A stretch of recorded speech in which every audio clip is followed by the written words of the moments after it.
What's up everyone, and welcome back to another What If video. Last time, we left off with a lot of important stuff happening. Following the quick defeat of Frieza at the hands of Vegeta, King Cold showed up and proved to be too much of a challenge, even for Gohan and Goten with their new access to Kaioken. The two boys ended up dying, which allowed Goku to turn Super Saiyan for the first time, and then absolutely demolish King Cold. Back on Earth, Trunks arrived, but can tell that this timeline is way far off from where it should be. There's a lot of things wrong that didn't happen in his timeline. We left off with Vegeta bringing an unconscious Goku back into their spaceship as the two of them now make their journey back to Earth. Vegeta is in a tough spot right now. Yeah, he's proud that he was able to defeat Frieza, but also angry at himself for not being able to do more against King Cold, and the fact that Goku surpassed him. But the biggest emotions that he feels right now is a mix of guilt and fear, because of Gohan and Goten's death, and the fact that he now has to deal with a grieving Goku. Goku's still unconscious, and Vegeta needs to give him a senzu to heal him, but he's kind of fearful of how Goku will react when he wakes up.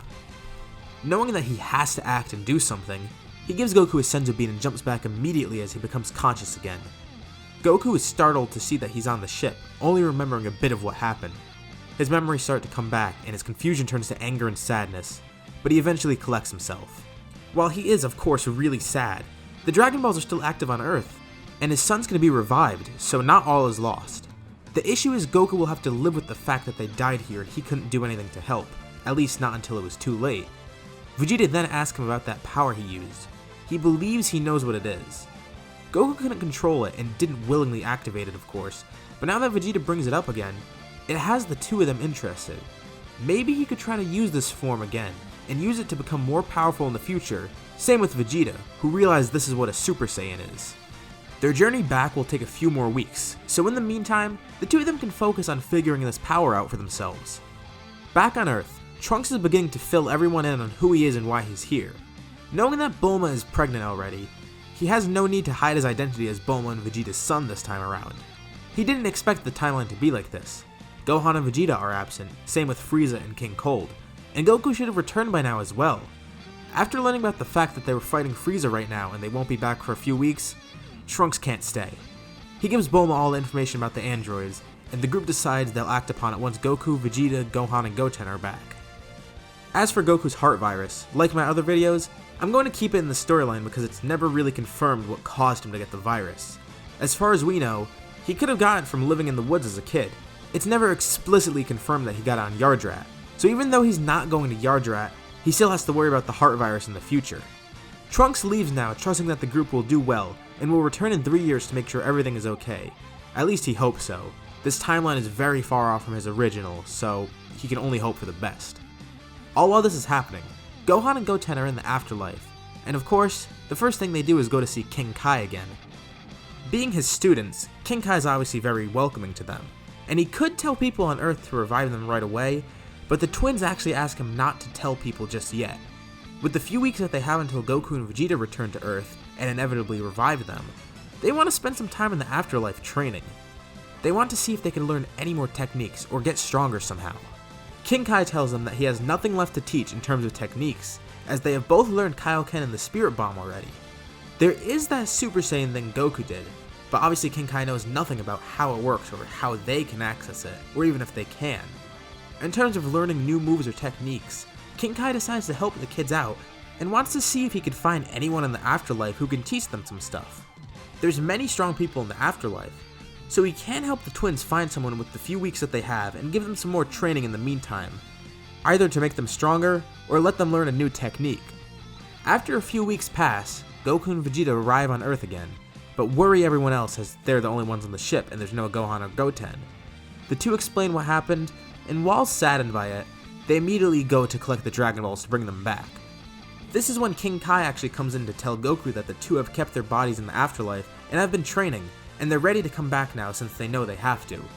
After Goku and Vegeta are filled in about Trunks and everything, the search begins and they collect the Dragon Balls. Gohan and Goten are revived, and while they only have one wish, they're able to phrase it so that it brings both the kids back. The two of them thank King Kai and the others that they've met in the afterlife as they prepare to head back home. Their experience here was pretty successful as they got stronger and they picked up some new things.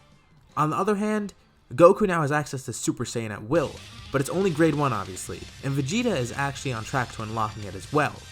On their trip back, he showed signs of accessing it, but he isn't quite there yet. But with a little training, he should be able to get it pretty soon. So about the androids, the group knows they can try and find the androids and have begun research as to where they could be. However, Goku actually turns this idea down, and he says that they should let the androids be activated. Vegeta also agrees because, well, he's Vegeta. And with them, Gohan and Goten agree because they want to practice with their new power. At first, everyone thinks they're insane after what just happened, but then the rest of the Z-Fighters slowly start to agree. They saw how powerful the 4 Saiyans got, so maybe they can do some training and get a lot stronger as well. Bulma has also just given birth to Trunks, and obviously, he's not doing anything right now, but it's worth mentioning that he's been born a few years earlier than normal. Training begins in the 3 years, and now power levels are irrelevant, so I'm just going to use power scaling from now on like I do in my other videos. Goku is the strongest of the group, with Vegeta close behind, and underneath him are Gohan and Goten, who are equal in power. And just for some canon comparisons, Gohan and Goten are actually stronger than where Goku is in canon at this point. Goku and Vegeta are Super Saiyans and have been training a lot in that form. They're way stronger than they are in the canon. When fighting King Cold, for example, Goku was multiple times stronger than he was in canon. Vegeta also has Super Saiyan earlier on, and the two have been making use of it. And of course, Gohan and Goten have tapped into Super Saiyan during the 3 years. Given how active they are with fighting and training in this scenario, it's not really out there to assume that they unlock Super Saiyan with 3 years of training. They of course have Kaioken like normal, and can do about times 20 right now, but Super Saiyan is much better. Maybe in the future they'll be able to combine the two and access Super Kaioken, but for now, Super Saiyan is more than enough for them and they'd rather focus on that. The humans are also much stronger than they are in canon and have continued training. Because of the trip to Frieza's planet, they have a month less of training, but their training is actually more effective so they can benefit way more than they do in the original story, even with less time. After the 3 years pass, the androids finally arrive. In the city, a group is sent to find them, and of course, 19 and 20 are found. Yamcha is the first to find one of them, and he finds Gero, and he tries to kill Yamcha, and while he's way outmatched, Yamcha's actually able to survive the attack this time and not get a hole in his chest. He is injured still, but he's better off than he was in the original story, because, anything's better than having a gaping hole in your chest. The group heads outside of the city to fight the androids after encountering them, and this encounter goes pretty much like normal. Goku feels very confident about fighting 19, but succumbs to the heart virus and has to be brought back home like usual. After Vegeta brutally kills Android 19, Gero makes his escape, and that's when Trunks appears. Everything is pretty normal so far. The group follows Gero to his lab, and they are present for the awakening of the androids who killed Gero, and now they're faced with fighting these guys. After following them a bit outside of where the lab is, they're able to stop the androids in their tracks and actually start to put up a fight. And I mean, it's not really a fight, it's kinda one-sided. Vegeta goes up first against 18, and he does a lot better than he did normally. He isn't strong enough to beat her, but he's able to hold his own. And 18 is actually pretty shocked at how strong Vegeta is. But they're not worried yet, since they still have the upper hand, and when you consider that Vegeta is the strongest of the group, and they're doing pretty well against him, there's nothing really to worry about. No one stands a chance. They defeat everyone present except for the kids in Krillin, who all haven't fought yet.